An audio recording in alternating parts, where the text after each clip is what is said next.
میں اب کیسز کے لیے آیا ہوں, مجھے فیس کرنے ہیں, میں فیس کروں گا. وزیر داخلہ سندھ ضیاء الحسن لنجار نے واقعہ کا نوٹس لیتے ہوئے چیف جسٹس سے کارروائی کی درخواست کر دی ہے. پولیس کے مطابق رجب علی بٹ توہین مذہب کے مقدمے میں عبوری ضمانت پر ہیں. کیمرہ ٹیم کے ساتھ ذیشان ملک, NTN نیوز, کراچی. نائب وزیر اعظم اور وزیر خارجہ محمد اسحاق ڈار نے پاکستان کے مستقل مندوب عاصم افتخار سے نیو یارک میں ملاقات کی ہے, جس میں اقوام متحدہ میں پاکستان کی سفارتی سرگرمیوں اور UN سیکیورٹی کونسل میں کوششوں پر تفصیلی بریفنگ دی گئی. ملاقات میں کشمیر اور فلسطین کے مقدمات کو عالمی فورمز پر مؤثر انداز میں اجاگر کرنے کی حکمت عملی پر بھی تبادلہ خیال کیا گیا. اسحاق ڈار نے اقوام متحدہ اور کثیر الجہتی اداروں کے کردار پر زور دیتے ہوئے کہا کہ عالمی امن, سلامتی اور معاشی ترقی کے لیے ان کا کردار ناگزیر ہے. وفاقی وزیر داخلہ محسن نقوی سے گورنر خیبر پختونخوا فیصل کریم کنڈی کی ملاقات ہوئی, جس میں صوبے میں امن و امان کی صورتحال پر تفصیلی تبادلہ خیال کیا گیا. گورنر خیبر پختونخوا نے صوبے کو درپیش سیکیورٹی چیلنجز سے وزیر داخلہ کو آگاہ کیا اور KPK کے سرحدی علاقوں میں سیکیورٹی اقدامات اور خارجیوں کے خلاف جاری آپریشنز پر گفتگو کی. وزیر داخلہ محسن نقوی نے خیبر پختونخوا میں قیام امن کے لیے ہر ممکن تعاون کی یقین دہانی کروائی اور کہا کہ اس صوبے میں قیام امن اولین ترجیح ہے. انہوں نے دہشت گردی کے خلاف خیبر پختونخوا کے عوام کی قربانیوں کو قدر کی نگاہ سے دیکھا اور کہا خارجیوں اور ان کے سہولت کاروں کے خلاف کسی قسم کی رعایت نہیں کی جائے گی.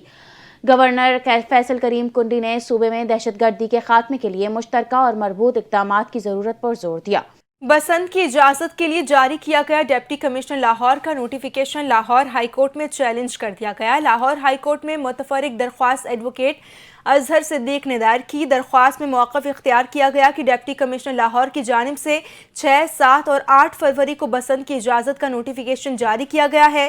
پچھلے چند دنوں میں پتنگ کی ڈور پھرنے سے ایک بچی اور نوجوان شدید زخمی ہوئے. دائر درخواست میں کہا گیا ہے کہ پتنگ کی ڈور پھرنے کے واقعات سے ماضی میں قیمتی جانوں کا نقصان ہو چکا. درخواست میں استدعا کی گئی ہے کہ Lahore high court deputy commissioner کو جاری کیا گیا نوٹیفیکیشن واپس لینے کا حکم دے اور مرکزی درخواست کے حتمی فیصلے تک ڈپٹی کمشنر کا نوٹیفیکیشن معطل کرے. خبر یہ ہے کہ پاکستان اور تاجکستان کے درمیان تجارتی تعلقات میں تاریخ ساز پیش رفت ہوئی ہے, جس سے دونوں ممالک کے درمیان تجارت, سرمایہ کاری اور معاشی تعلقات کو نئی جوہت ملے گی.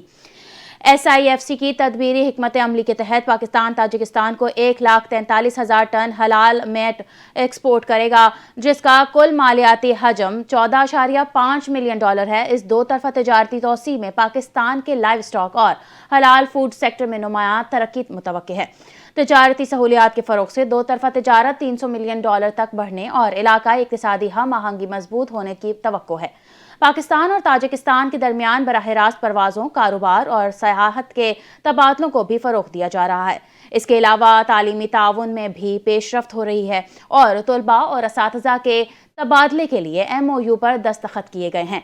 میٹ پروسیسنگ اینڈ ایکسپورٹ کے ہیڈ نوید اکبر کے مطابق اس توسیعی منصوبے سے خلیجی ممالک کو میٹ ایکسپورٹ کے ذریعے بڑے پیمانے پر کاروباری مواقع اور فارن ایکسچینج میں اضافہ ممکن ہوگا. افسوسناک خبر دیں گے آپ کو. کراچی کے علاقے کورنگی میں کھلے مین ہول میں گر کر جاں بحق بچے کی نماز جنازے کے بعد تدفین کر دی گئی. جاں بحق دلبر والدین کا اکلوتا بیٹا تھا. گھر کے باہر کھیلتے ہوئے گٹر میں گرا. چچا نے بچے کی لاش نکالی. اکلوتی اولاد کے المناک سانحے پر والدین غم سے نڈھال. ڈپٹی میئر کراچی سلمان عبداللہ مراد نے بچے کے گھر جا کر لواحقین سے تعزیت کی اور کہا کہ گٹر کے ڈھکن کے لیے ہر UC کو 1 لاکھ روپے دیے گئے تھے. UC چیئرمین کو 10 دن پہلے ہی گٹروں پر لگانے کے لیے ڈھکن دیے تھے. سانحے کے ذمہ داروں کو سخت سزا دیں گے. دوسری جانب PTI ٹاؤن چیئرمین گوہر کھٹک کے کورنگی پہنچنے پر علاقہ مکینوں نے شور شرابہ کیا. اس موقع پر گوہر کھٹک بولے, حلفاً کہتا ہوں کہ ہمیں گٹر کا ایک ڈھکن بھی نہیں دیا گیا. انہوں نے کہا کہ ثابت کر دیں کہ گٹر کے ڈھکن دیے گئے ہیں تو سیاست چھوڑنے کو تیار ہوں. جبکہ MQM پاکستان کا کہنا ہے کہ کراچی میں کھلے مین ہولز شہریوں کے لیے موت کے کنویں بن چکے. Institute for economics and peace نے گلوبل پیس انڈیکس کی سالانہ رپورٹ جاری کر دی ہے, جس کے مطابق افغانستان عالمی سطح پر بدستور غیر محفوظ ترین ممالک میں شامل ہے. رپورٹ میں کہا گیا ہے کہ افغان طالبان رجیم کے تحت افغانستان شدید سیکیورٹی بحران کا شکار ہے اور عالمی امن اشاریہ میں مسلسل تنزلی جاری ہے. رپورٹ کے مطابق افغانستان 163 ممالک میں سے 158ویں نمبر پر آ گیا ہے, جبکہ گزشتہ سال کے مقابلے میں امن کی صورتحال میں 0.28% مزید خرابی آئی ہے۔ IEP نے واضح کیا ہے کہ افغانستان جنوبی ایشیا کا سب سے ناکام اور غیر محفوظ ملک بن چکا ہے، جہاں تشدد، ہتھیاروں کی بھرمار، کمزور حکمرانی اور دہشت گرد گروہوں کی موجودگی نے سلامتی کو شدید خطرات سے دوچار کر رکھا ہے۔ رپورٹ میں افغانستان میں موجود دہشت گرد گروہوں کو علاقائی سلامتی بالخصوص پاکستان کے لیے بڑا خطرہ قرار دیا گیا ہے۔ دوسری جانب امریکی صدر فلوریڈا میں نیتن یاہو سے ملاقات سے بعد صحافیوں سے گفتگو کرتے ہوئے کہا کہ ایران پھر جوہری تنصیبات تعمیر کرنے کی کوشش کر رہا ہے۔ ایران نے جوہری تعمیرات جاری رکھیں تو ان پر فوری حملوں کی حمایت کریں گے۔ صدر ٹرمپ کا کہنا تھا کہ اگر ایران جوہری پروگرام دوبارہ تعمیر کرے تو ہمیں انہیں گرانا ہوگا، لیکن ہم نہیں چاہتے کہ B-2 بمبارڈ بھیج کر اپنا ایندھن ضائع کریں۔ ایران کو معاہدہ کر لینا چاہیے۔ امریکی صدر نے نیتن یاہو کے ہمراہ گفتگو کرتے ہوئے اسرائیل کا ساتھ آخر تک جاری رکھنے کا اعلان کر دیا۔ ان کا کہنا تھا کہ اسرائیل ایک اہم عنصر ہے، اسرائیل کی سپورٹ جاری رکھیں گے۔ صدر ٹرمپ کا کہنا تھا کہ حماس نے غیر مسلح ہونے سے انکار کیا تو اسے قیمت چکانا ہوگی۔ غزہ سے اسرائیلی انخلا الگ معاملہ ہے، اس پر ہم بات کریں گے۔ مقبوضہ مغربی کنارے سے متعلق طویل بات چیت ہوئی ہے۔ مغربی کنارے کے معاملے پر اسرائیل اور ترکی میں تصادم کا خطرہ ہے۔ امریکی صدر نے کہا کہ غزہ منصوبے کا دوسرا مرحلہ جلد شروع ہونے کی امید ہے۔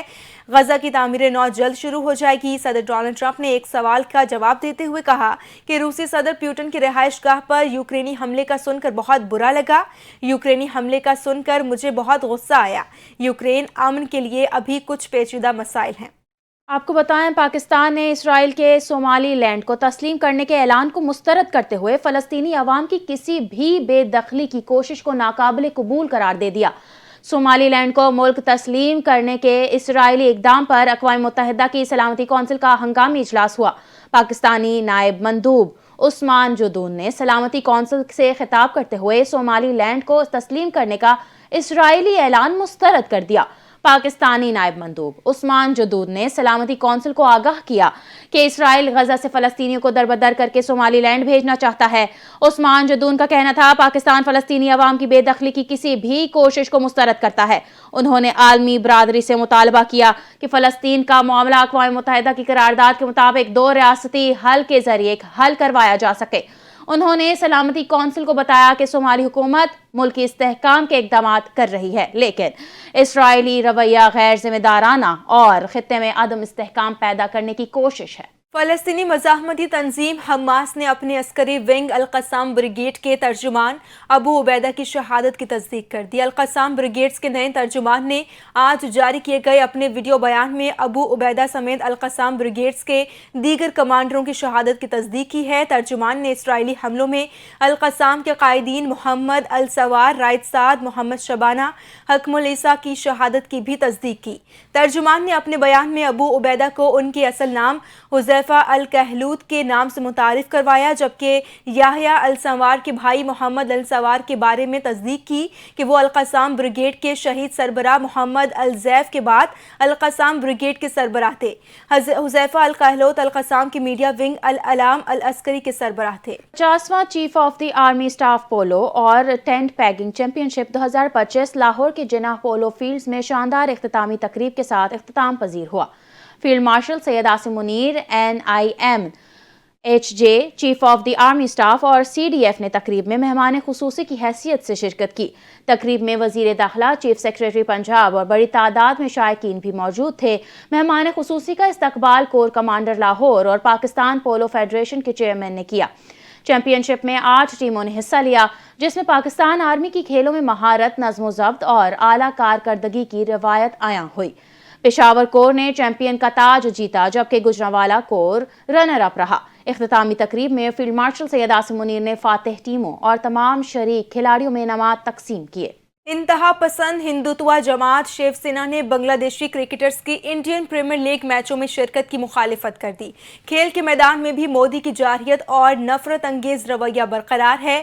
سیاسی، دفاعی اور عالمی سفارتکاری کے محاذ پر پسپائی کا شکار بھارت نے ایک بار پھر کھیل کو سیاست کی نظر کر دیا۔ پاکستان کرکٹ کے بعد اب بنگلہ دیش کرکٹ بھی بھارتی انتہا پسند ہندوؤں کے تعصب کی بھینٹ چڑھ گئی۔